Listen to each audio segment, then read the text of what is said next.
This is the introduction to the Common App essay that got me into Harvard. I hate the letter S. Of the 164,777 words with S, I only grapple with one. To condemn an entire letter because of its use 0.0006% of the time sounds statistically absurd, but that one case changed 100% of my life. I used to have 2 parents, but now I have 1, and the S in parents isn't going anywhere. S follows me. I can't get through a day without being reminded that while my friends went out to dinner with their parents, I ate with my parent.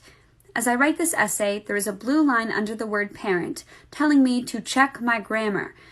Even Grammarly assumes that I should have parents, but Cancer doesn't listen to edit suggestions. I won't claim that my situation is as unique as 1 in 164,777, but it is still an exception to the rule, an outlier. The world isn't meant for this special case. Thank you guys so much for being so supportive on my first video about my essay on the letter S, but here is part 2. The world wouldn't abandon S because of me, so I tried to abandon S.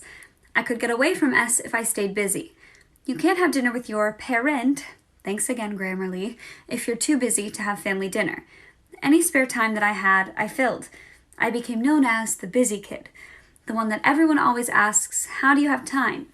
Morning meetings, classes, after school meetings, volleyball practice, dance class, rehearsal in Boston, homework, sleep, repeat.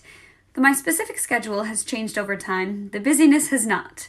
I couldn't fill the loss that S left in my life, but I could at least make sure I didn't have to think about it. There were so many things in my life that I couldn't control, so I controlled what I could, my schedule. I never succumbed to the stress of potentially overcommitting. I thrived. I hate the letter S, part 3.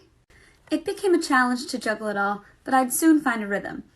But rhythm wasn't what I wanted. Rhythm may not have an S, but S sure liked to come by when I was idle. So I added another ball, and another, and another. Soon I noticed that the same color balls kept falling into my hands. Theater, academics, politics. I wanted to come into contact with these more and more, so I further narrowed the scope of my color wheel and increased the range of shades of my primary colors.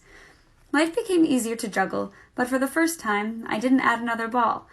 I found my rhythm, and I embraced it. I stopped running away from a single S and began chasing a double S. Passion. Passion has given me purpose. I was shackled to S as I tried to escape the confines of the traditional familial structure. I hate the letter S, part 4, the final part. No matter how far I ran, S stayed behind me because I kept looking back. I finally learned to move forward instead of away, and it's liberating. S got me moving, but it hasn't kept me going. I wish I could end here, triumphant and basking in my new inspiration, but life is more convoluted. Motivation is a double-edged sword. It keeps me facing forward, but it also keeps me from having to look back. I want to claim that I showed courage in being able to turn from S, but I can't. Motivation is what keeps S at bay. I'm not perfectly healed, but I'm perfect at navigating the best way to heal me. I don't seek out sadness, so S must stay on the sidelines. And until I am completely ready, motivation is more than enough for me.